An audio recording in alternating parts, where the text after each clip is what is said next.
jump on this team early. Let's go. Work on three. 1, 2, 3. Work.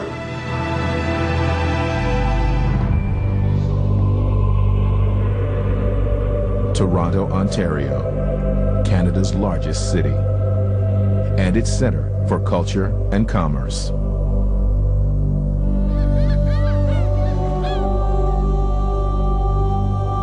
Hockey is king up here. And Toronto's team has earned their spot in the people's hearts and in history. Ironically, the Toronto Huskies played the NBA's first game ever in 1946. But that game and that team are just a faded memory. Now, the Raptors are Toronto's team, and they are trying to create a lasting imprint. When NBA basketball returned to Toronto in 1995, there were questions as to whether it would survive this time around. But the arrival of supernova Vince Carter in 1999 changed everything. 360 spinning put down by Vince Carter. Goodness gracious, that was a highlight film play. Crazy. That's how I win, baby. That's how I win. He brought an identity to a team that didn't really have one. You know, they were the little dinosaur guys. They were an afterthought in the NBA, but Vince Carter gave them a legitimacy. Where would the Raptors be without Air, Talent, and Carter? He sort of made the city count in the world of basketball.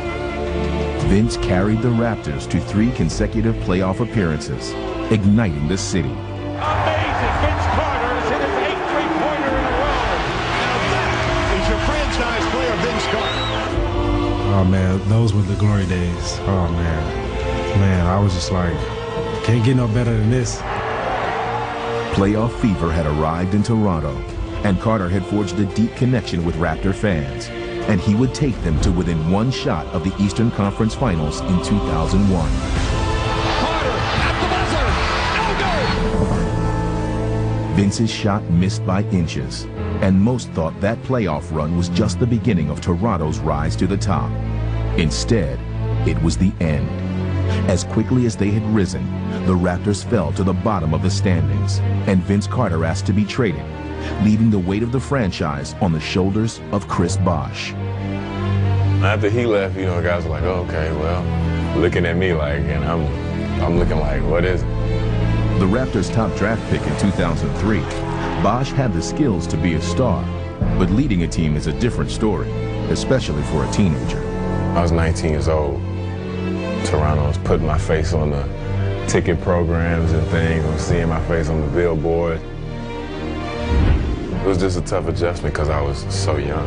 Carrying a team was a burden too heavy for Bosh to bear alone. On those slim shoulders, he's carrying quite a bit of weight. The franchise was adrift, and it looked to first-time head coach Sam Mitchell to right the ship. Sam, what's the number one thing you need to work on? Keeping my emotions in check. When I get into the heat of the moment, making sure that I stay calm so that the players stay calm. Hey, Chris, don't wait. As soon as you got it, go. Don't give him a chance to double team you, all right? Go. Don't give him a chance to double team you. And right from the start, Mitchell made the gym a proving ground. He challenged me constantly. I gotta tell you that you can't play. He's a challenger. I don't care who gets it. If it's the point guard and we get you the ball on the post, make a move unless they come trap. I shouldn't have to tell you to want to score. He was emotional. He was a young kid, relative kid, 2 years removed from playing, who would scream. He was out of control. I ain't giving you nothing. You get nothing, Chris Bosh. Nothing. There were some guys who wanted to just tune him up. Like, this is the rantings of a madman.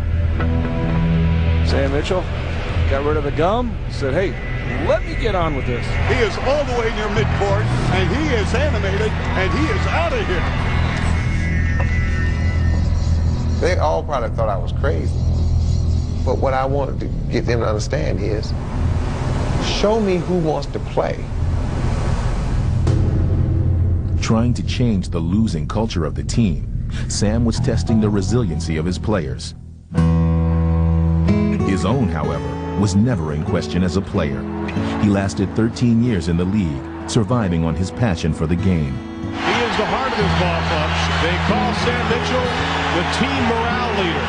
Kevin, good D, man. Hey, keep him out of there.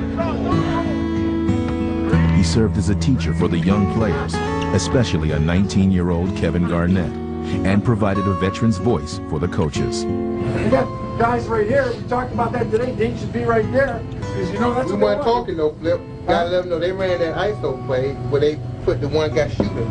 Nobody, we got to remind the guy, push him left. We got to talk, guys. That's what we talked about. As the 2006 season began, Mitchell was left searching for a leader in his own locker room and a sharper focus on the court. You cannot make those kind of mistakes. You cannot lose concentration. And with the losses mounting, many wondered whether Mitchell was the right man for the job. Everybody's questioning you. Everybody.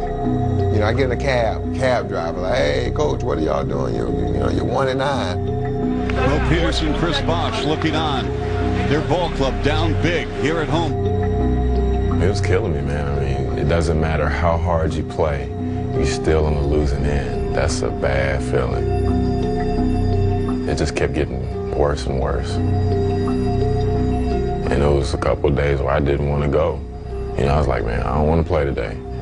You know, I tried yesterday and we lost.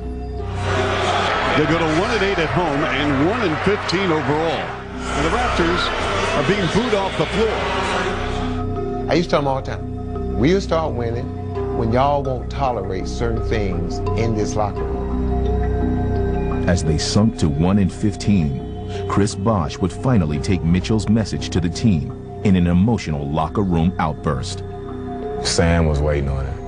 He was waiting on it. He was just sitting back and watching, and it was just like, okay, pressure's building up. He's about to explode. I was upset. It's like I was enough. Chris just tore into him. He just lit into him. And I stopped the coaches. They was like, well, we need to get in. I was like, no, stay out. Because in order to win, I can't be the policeman in the locker room. I'm the coach.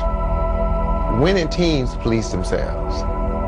And by the time I walked in the locker room, now they knew if you didn't do what you're supposed to do, it wasn't going to be me coming in just getting on you. Even though we had lost the game, I knew then the loss was worth it.